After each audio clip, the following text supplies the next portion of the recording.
بسم الله الرحمن الرحيم والصلاة والسلام على أشرف المرسلين. Salam alaikum, bonjour tout le monde. Aujourd'hui, on va voir ensemble un examen final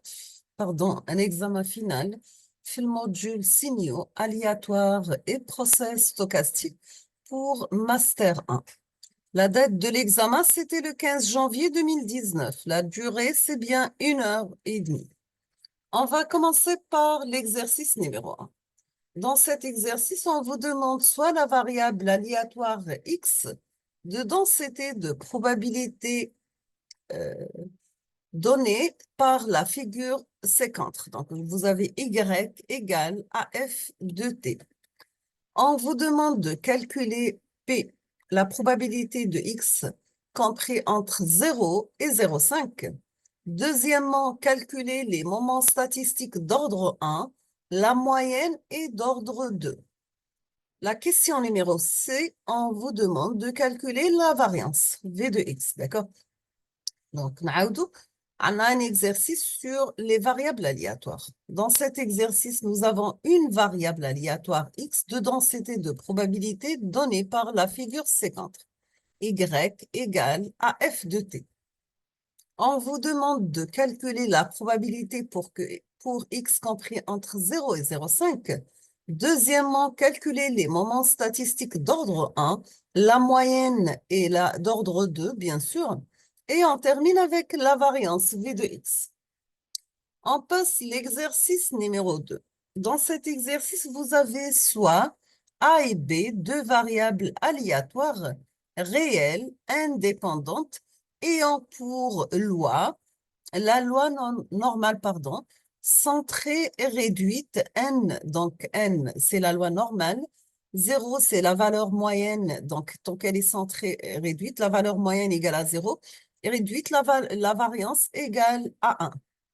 Et vous avez oméga, un réel non nul. Oméga, c'est un réel non nul. On définit trois process par x de t égale a cosinus oméga t.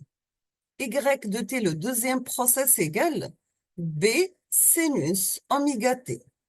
On termine avec le troisième process z de t qui est égal la somme des deux process x de t plus y de t. La première question, est-ce que ces process sont-ils stationnaires?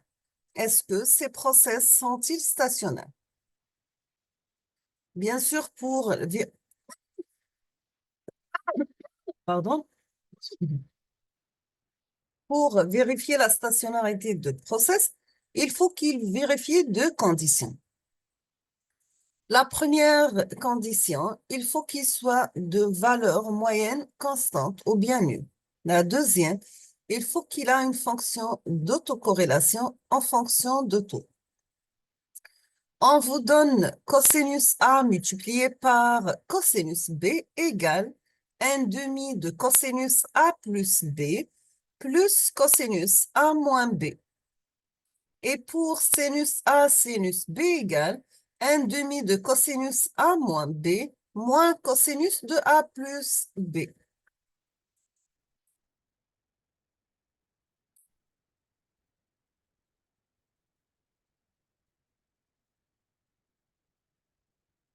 On passe maintenant à l'exercice numéro 3. Dans cet exercice, vous avez soit le signal y de t défini par y de t égale à x de t par cosinus oméga pt plus θ. Donc, on a un signal y de t défini par x de t multiplié par cosinus oméga pt plus θ. Anna, x de t, c'est un process aléatoire défini par x de t égale b plus a cosinus de pi ft plus phi. Sachant que a, b, phi et θ sont des variables indépendantes.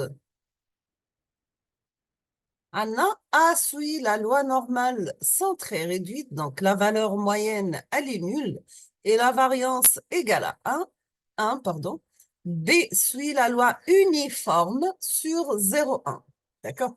Donc, la densité de probabilité de la loi uniforme est égale f de x égale à 1 sur x2 moins x1. Donc, là, la densité de probabilité de cette loi égale à 1. Vous avez que phi et θ sont deux variables uniformément réparties sur 0 et 2π. Oméga p, c'est une constante. La première question, on vous demande de montrer que x de t est stationnaire au sens large. Montrer que x de t est stationnaire au sens large. Deuxièmement, on vous demande de calculer sa densité spectrale.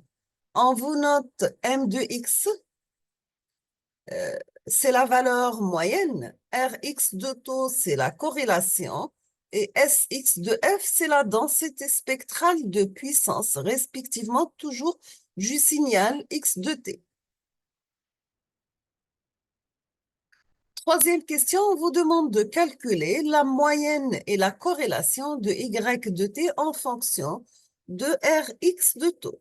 Calculer la moyenne et la corrélation de y de t en fonction de Rx de taux.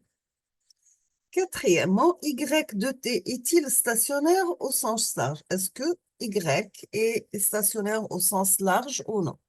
Sachant que y de t, c'est x de t par cosinus oméga pt plus θ.